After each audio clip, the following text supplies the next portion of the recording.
Right, F1 Strike V6, something new for the 26-27 season. Lovely little surprise there this morning when it was a knock at the door and there's a fresh set of these there, 4 and a 5.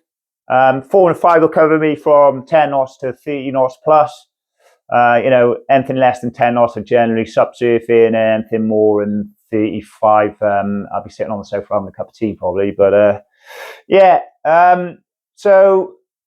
just going to real quick video, just a quick first look at and go over a couple of things with it. But I'm going to keep it brief and do a little bit more in-depth one in a couple of weeks once I've had some time on it. But initial impressions. You look at the F1 marketing for this, and they're saying it's a stiffer structure. Basically, if you boil it down, they're saying stiffer structure translates into a stiffer profile or skin tension. And on the water, you notice that straight away. It's a very snappy wing to use. Like off the bottom end, like it was windy today. It was 25 knots, but it's very direct off the bottom. You're prepared to work it, it'll go. Much same DNA as last year's, and that 5. I was out in Tenerife for a couple of weeks back, and I can get that 5 going at the same time. There's people out on 7 meters not going, and I'm on a 5 meter with a 74 litre board.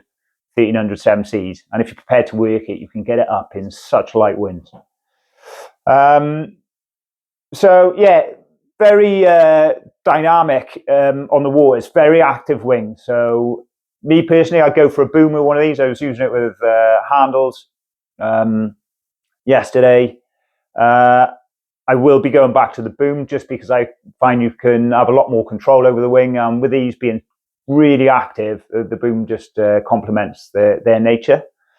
Like I say, upwind ability of these is second to none. That's why I use them, basically, because I find this will get you back in position a little bit quicker than a swing. And if you're on like real cliff bound surf breaks, like we get a lot of here, it's just on the inside, it gives you a lot more dynamic power off the beach, basically. Then in transitions, this you've got to be active with them. You've got to steer them in transitions, like into tacks, especially with your backhand. And once you get the hang of that, they come around so quick and want to be driving forward so much that they're ready to go off on your new tack before you're sort of ready the first few times.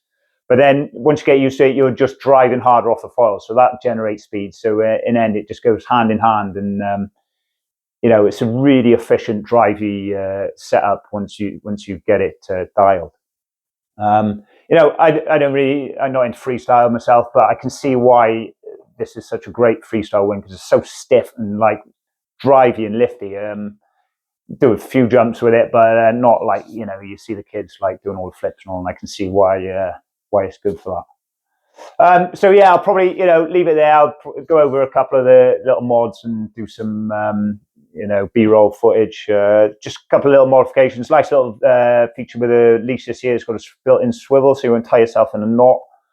A couple of little reinforcement things, just general upgrades.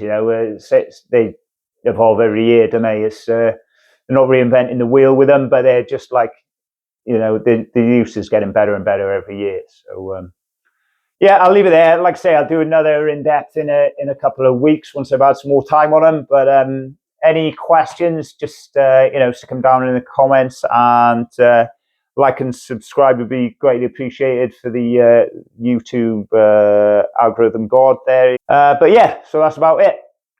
Cheers.